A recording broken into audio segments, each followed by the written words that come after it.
This is part 2 of my G56 swap and a first gen Cummins with 2-wheel drive.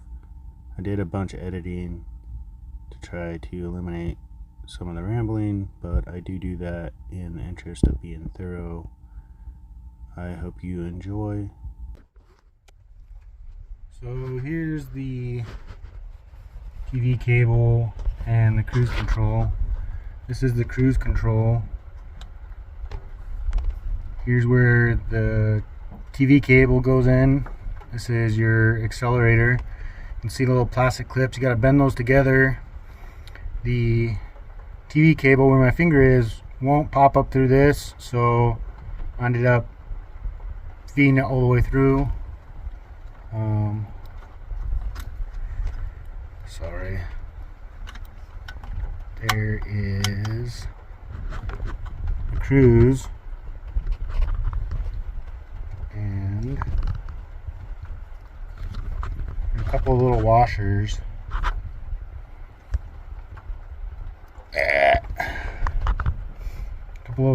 And then there's these little clips. You could use a wire on the inner clip, either a wire or a nice pair of needle nose pliers will work. Just be really careful you don't drop them. I'm actually going to put the other washer back on with the clip. I figure if for whatever reason one of the clips fails, the other one will always be there.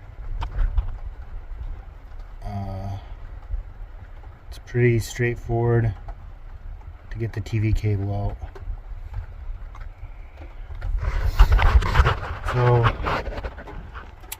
I ended up taking the adapter plate back off the engine, and you can see I went with a real gasket. They're silicone that are reinforced with fiberglass. I did take the oil pan off. It was probably 8 or 9 hour project. I did have to lift the engine up quite a bit, pretty much until the wiper motor was hitting the rear of the engine.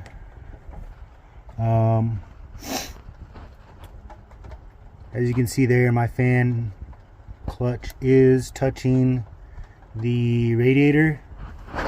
That is the 92 style radiator.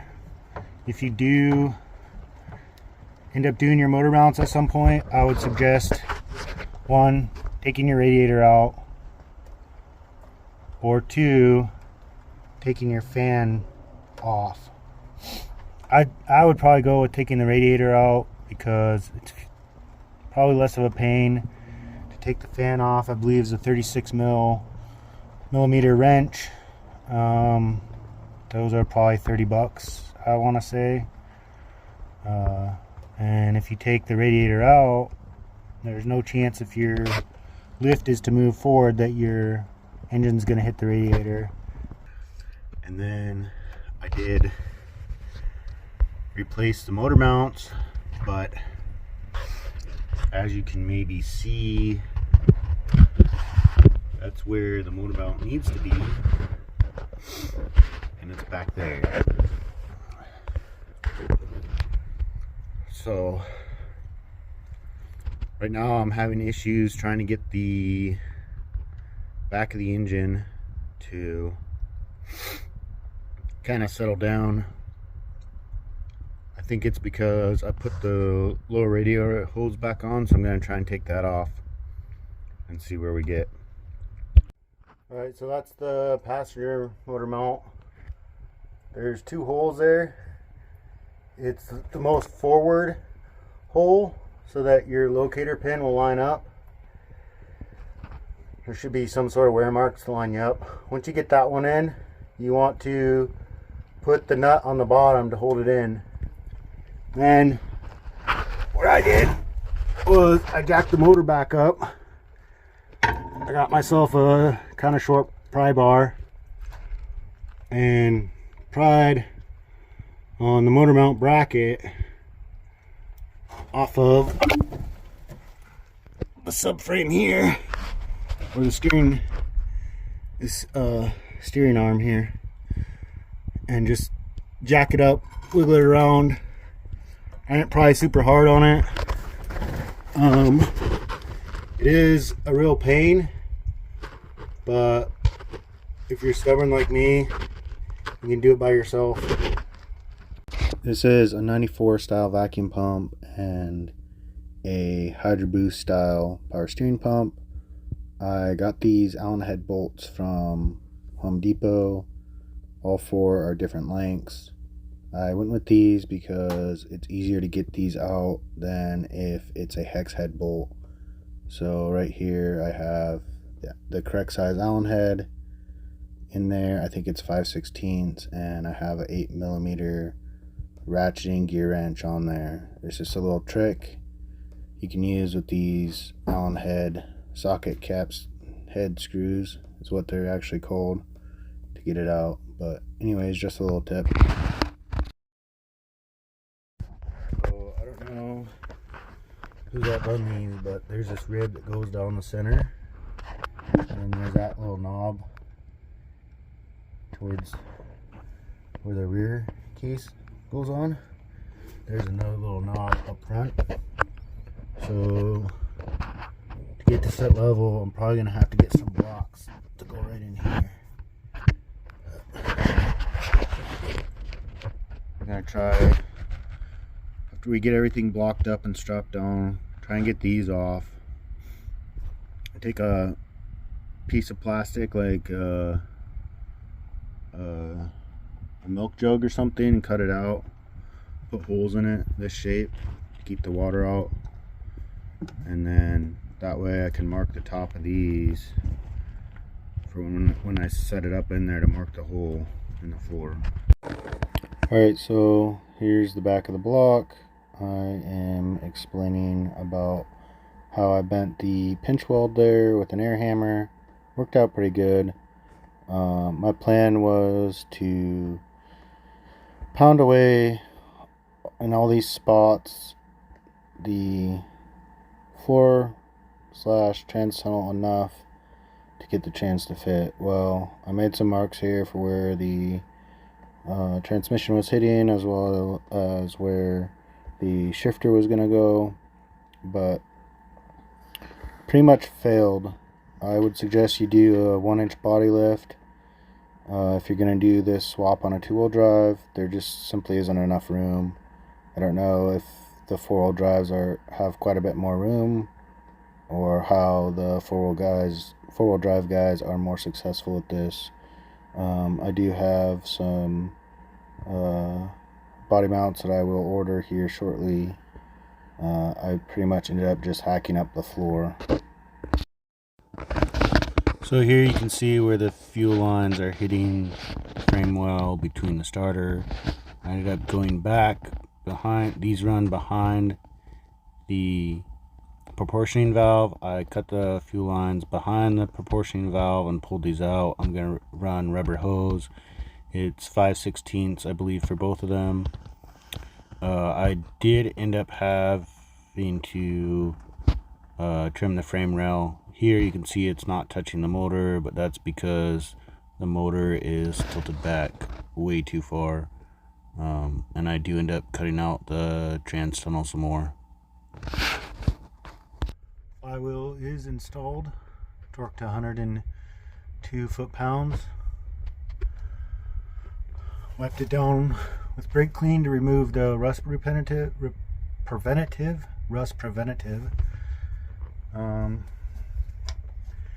Next is the clutch friction plate and pressure plate. The install tool actually installs from the back side of the clutch. You can see the side that protrudes out the most on your clutch goes towards your pressure plate, goes away from the flywheel. Most people know this. This is the first clutch I've ever done, so it's a little bit of a learning process. Trying to make sure I got everything in order in the right way. Ripping down the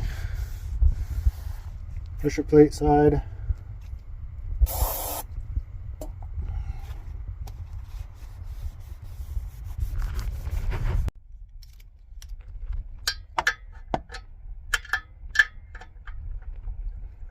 So mark the positions 1 through 8, just so that I can kind of keep track of where I'm going. Doing about a quarter turn or so.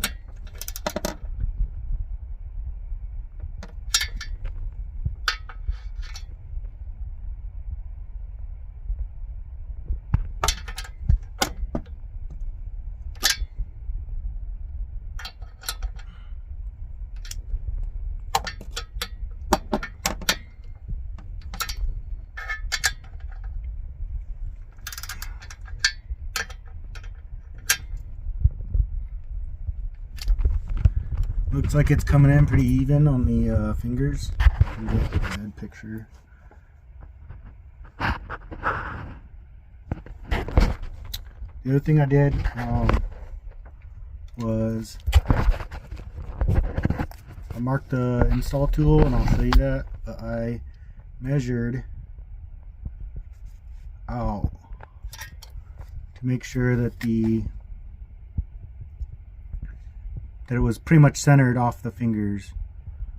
I don't know how exact the fingers are, but I imagine that they have to be pretty precise to hit the throttle bearing at the same point.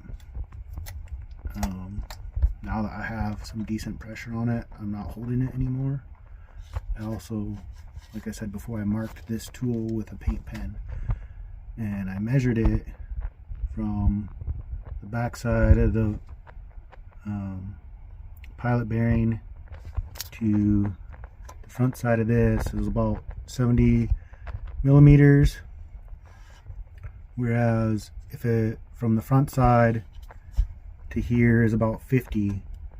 So I made a little mark at 70, and then that way I could be sure that it was going in to the pilot bearing, so that way I know that the clutch is aligned with the pilot bearing, the clutch disc, the spline.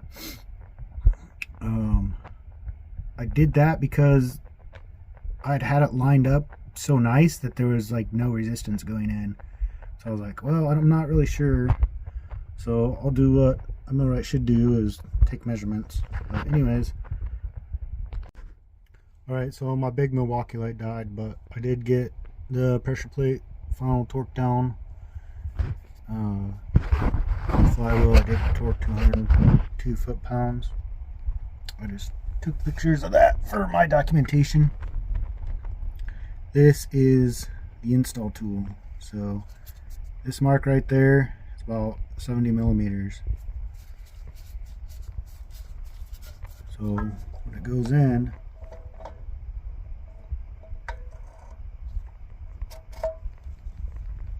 slides in really nice. It's a little stiff coming out, but I think it's okay.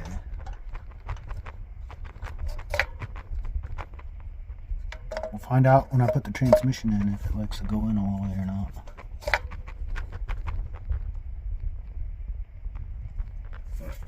As you can see, there's a little bit, just a touch of yellow marker. I was trying to verify that it was going in all the way with a little bit of paint marker. It's not going to hurt anything. It's going to wear off.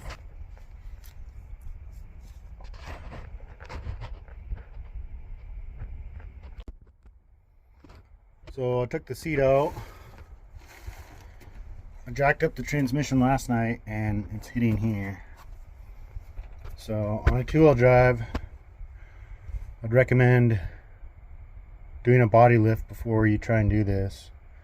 I'd also recommend being prepared to take your seat out and cut your floor pretty much mostly out. Do a new trans tunnel. In fact, I'd almost recommend that you don't do a G56 on a first gen 2-wheel drive because the transmission's so big and then you have to figure out the drive shaft, which isn't a big deal, but the G56 supposed to use the 1485, but I believe you can use the 1415 and it will bolt on to the output flange.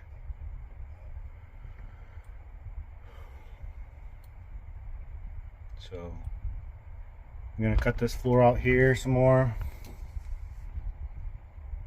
and then going to jack the transmission up, take my measurements for my cross member,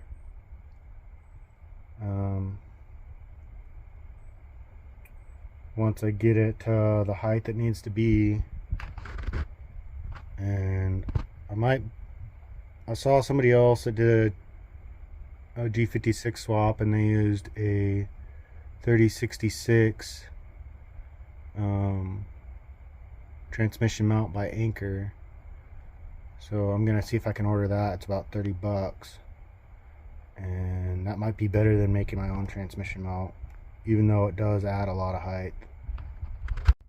So where the yellow is, it's a frame.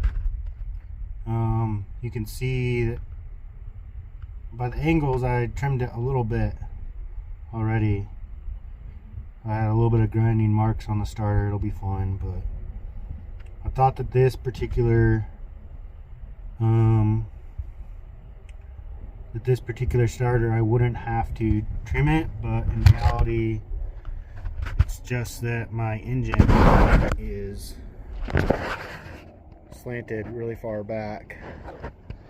You can see I'm still just barely touching the fan. So I figured I got to come up about 3-4 inches in the back. So I may have to trim that frame rail some more. I did have to take out the fuel lines that go right here. One goes up to your lift pump, and the other one is a return, which I don't see where the return is. Oh, right here, right back here somewhere.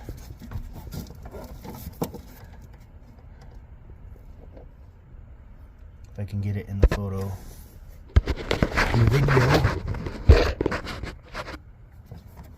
This line, where am I shining at? Oh, this line should be the return. Goes up past behind the tappet valve cover. Back in there, sneaks in there.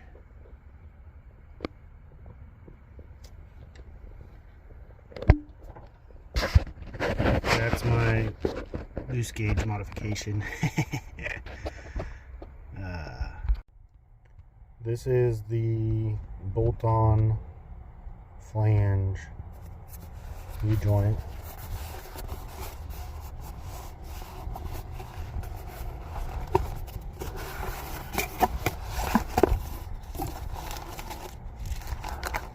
I also got some radiator bushings from Far From Stock for the 92 style bushing, 92 style radiator.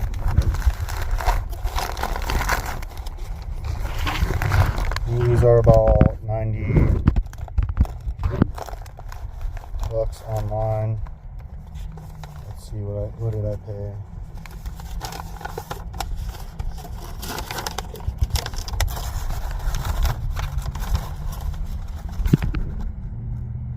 $92 with shipping.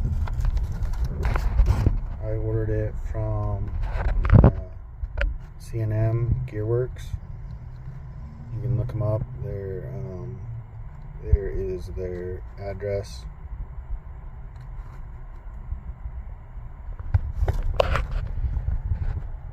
There's the part number. I think it's technically a think it's technically for the automatics, but it should work for my drive shaft.